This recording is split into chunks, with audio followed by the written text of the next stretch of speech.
G'day everyone. So you've seen the title of the video. I wanted to go over a couple of things as I'm seeing more and more people overthink the aim assist stuff that's in the scripts. So I'm going to quickly show you what the aim assist mods are doing. If you want a more in-depth explanation, I have done videos before. I'll leave a link to those in the description. But I'm going to quickly give you a basic rundown of what the aim assist mods are doing. And we're also going to have a quick look at some of the code in the script as well, which I know might seem confusing, but I'm going to break it down and try and make it as simple as possible. After we've gone through both of those things, you're going to quickly start to see why there's not much of a point spending too much time trying to find the best aim assist values or the stickiest aim assist values, and we'll get into why. So let's have a look. All right, so we're going to go through some aim assist stuff first. I'll quickly show you how this works, gives you a rundown. I'm just going to use my Wayno PC values as the example here. So we've got linear, just the diamond shape. Now the thing is, if I leave the radius as normal, back out and save, aim down my sight there, you can see it doesn't pick it up on here. In the game, it picks up the aim assist signals, but this controller on the screen that you see here doesn't pick it up. So what I need to do to give you the example is I do need to increase the radius. I'm not recommending this.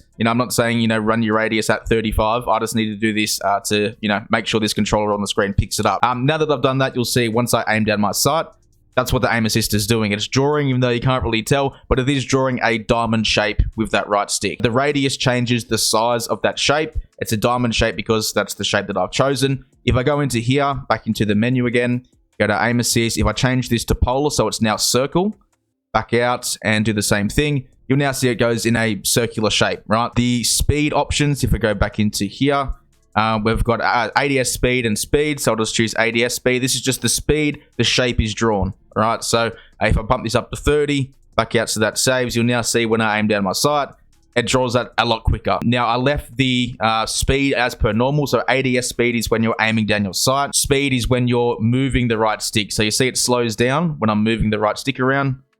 That's because I have the speed set lower than the ADS speed. But that's a very basic rundown of how that works. Now, I've got bats off for now because bats activates when you start shooting. With that one off, you'll see aim down your sight as per normal. Start shooting, it's still doing the regular, I think, circle shape that I had there. Now, if I go back in here, and let's turn this one off. So, yeah, that's there. Let's turn bats on. And I'll have to put this up as well so it actually shows on the controller here. All right, so with bats, you'll see once I aim down my sight, the left stick starts going crazy, so does the right one. So what this mod is meant to do, it's meant to keep both aim assists in the game active at all times. So you've got your regular aim assist, and then you've got the rotational aim assist, which comes from the left stick there. So technically it just keeps both of those active at all times when you're aiming down your sight or when you're shooting. But take note of what's happening here. All that's happening is the left stick and the right stick, or the right stick only, is shaking around, right? It's just wiggling around at a certain speed, at doing a certain shape that you've chosen in the script there, right? Now, with bats, the time here, it works a bit differently. So the higher you put the time value, the slower the movements are. The lower you put the time value, the faster the movements are. So if I put this all the way up to 60, which I don't recommend, but if I, just for the example here, I now aim down sights, you can see there, everything's still doing the same thing. It's just a lot slower, okay? So that's how that's the basics of your aim assist stuff. But again, keep in mind that all it's doing is just shaking these sticks around a little bit. All right, so I've taken you through the basics of how the aim assist stuff works. Now we're going to have a look at some of the code here inside the script. If you have this script, you can come and look at this whenever you like. This is in the compiler of Zen Studio, as you can see. Then this is, if you come down to, you can see on the left here, this line of code, you'll be able to find this table. Now this table that we're looking at here is the admin aim assist values that are inside the Scottish Tryhard 4.1 script, okay? So you can see down the right-hand side here, the name of all of them. So you can see mine, Wayno PC, Wayno Console, Wayno Sniper, and so on. So if I go through these on the Zen there, you can see that they're in that same order, all right? So that's what this table is that we're looking at. So going back to the top here, or going back to my PC values rather, if I go into this one, the first one we see is AA type. So if we come back to the table, the first thing we can see up here is the type. So this is the aim assist type. And for my Wayno PC values, that's on 2. So that will be 2 for linear. The next one across on the actual script is choose shape. And you can see the next one on here is SHPE, which will be short for shape. All right, so you can see I've chosen there. Let's have a look. It's on 0, so that must be for, because the first shape for linear is diamond, so that'll be the first shape, 0. And then shape direction is the next one. So going over, shape direction, that's been turned on. If it's off, it'll be 0. 1 means it's on. All right, moving over A speed, which is ADS speed. There we go, that's on 10, just like that one. And so on and so on. These will match. So speed, 15. The next one's radius, 15. A B toggle, which will be boost on fire. So that's off. So you can see it's on 0. and invert boost, that's also off. So you can see it's also on 0 on the table there. The next one, so BSTR, that'll be boost strength, and then boost speed. Over again, this is the tailor tracking. So T tog in the green up the top here. That stands for, that's the tailor tracking toggle. So mine's on 1 because in my values I have that on. Then I have the T strength. You can see that at the top in the green. That's the tracking size or the strength. And then the speed is 4.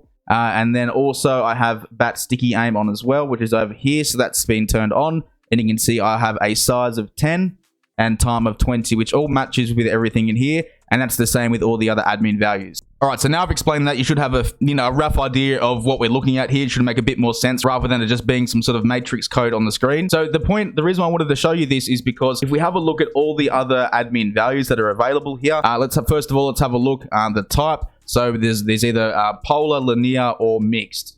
So there is a mixed amount of them. Not one of them is using, you can see that not all the admins are using the exact same type of aim assist. And this is because, there isn't one that is the best. It all comes down to, what feels comfortable for whatever settings that you're playing on anyway. So they're all the different types of aim assist. If we look at the shapes that they use, not everybody's using the exact same shape either. 4 does come up quite a fair bit. I'm not exactly sure what that is off the top of my head. But either way, 4 comes up quite a fair bit, but not everybody is using 4 as their shape. Moving on to the shape direction. Again, 1 means on, 0 means off. So you can see here, not everybody has it on. It's sort of, 50-50 roughly. Moving on to the main things I wanted to look at, the ADS speed, the speed, and the radius. So let's look at ADS speed first of all. So there's an 8 there that's kind of low, 7, and so 7 seems to be the lowest that I can see for now, and then 30 is the highest. So that's, the lowest and the highest numbers that we've got. But if we have a look at the average, what most people are using, the around where most people are using, 8, 12, 10, 30, 15, 11, 20, 20, 13, 12, 11, 15, 11, it's sort of around that same sort of area. And ADS speed is the thing that we looked at just earlier. So we should be across and up to date with what's going on and what that is. If you can't remember, it's the speed that the shape is being drawn when you're aiming down your sight. Moving over to speed, you can see pretty much the same sort of thing there. Some people match them, some people don't. Then you've also got the radius. You can see there's some that are very small. A lot of the very smaller ones, if you look, those usually match up with people's sniper values because that's just how it works. But either way, looking at the bigger ones here, again, you can see that, there's not much of a difference between most of them. The highest one there might be 17. The lowest one that's not a sniper setting might be, there's a 7 there. There's also a 9. There's some 8s down here as well. But again, the point I'm trying to get across is, and I'm sure you can see it here, there's not a massive difference between, each of the settings here, because at the end of the day, there's not a whole heap to be changing. You've seen just before that by changing the radius, it just changes the size of that shape that's being chosen. And the speed is just changing the speed of that shape. So how much time do you really want to sit there and spend on trying to work out how fast you want your sticks to wiggle around to, manipulate the aim assist that's in the game? The thing is that you can turn that aim assist stuff on, or just go through here, pick one of the random, admin aim assist values and jump in and go and play the game. Because really, by changing these around and picking a bunch of different ones, you can see it isn't really changing a whole heap. So if you're expecting it to, or I've turned it on, okay, I can feel it, being a little bit stronger. Maybe if I adjust these values, it's going to, double in strength again. It's never going to happen. You might squeeze an extra 0.1% out of it, 0.5% if you're lucky. But that's not really going to be noticeable in the game. And you really want to spend, an hour of your time trying to dial in, or trying to find the best aim assist values. There we go. So that's everything I wanted to cover for this video. Main point of this is to stop Zen newbies from overthinking what this aim assist stuff does. At the end of the day, aim assist values are changing how much your sticks wobble around. That's it. I'm not by any means saying don't try out all those admin presets to find what is, most comfortable for you. And I'm not saying don't try any new aim assist, values that the admins post in the future. They post them in Discord. I know Matt JK posted some just the other day. So I'm not saying, don't go and try those, if you're already comfortable with your ones. Obviously, you can, test things out here and there. What I am saying is that there's no point stressing and spending heaps of time trying to find, the best, I need the stickiest aim assist values. Believe me, if there were aim assist values that were the best, we wouldn't have an admin value section and we wouldn't have the ability to change our aim assist values in the first place, because Taylor Drift would set them to whatever the best aim assist phase would be, and that's how the script would come out. Anyway, I think you're getting the point by now. Try them out, yes. Stress over them and spend hours tweaking and trying to get them even stickier than what you've already got it? No. Once you've found something that you're pretty happy with, you can be fairly comfortable knowing it's probably as good as it's going to get until Taylor Drift makes a completely new aim assist version. We need to appreciate that we can simply go into a script, turn something from off to on, and then already have stronger aim assist in the game. There's only so much that wobbling the sticks around can do. All right, that's everything. If you do have any questions, ask them in the comments. Cheers for watching. I'll see you next time.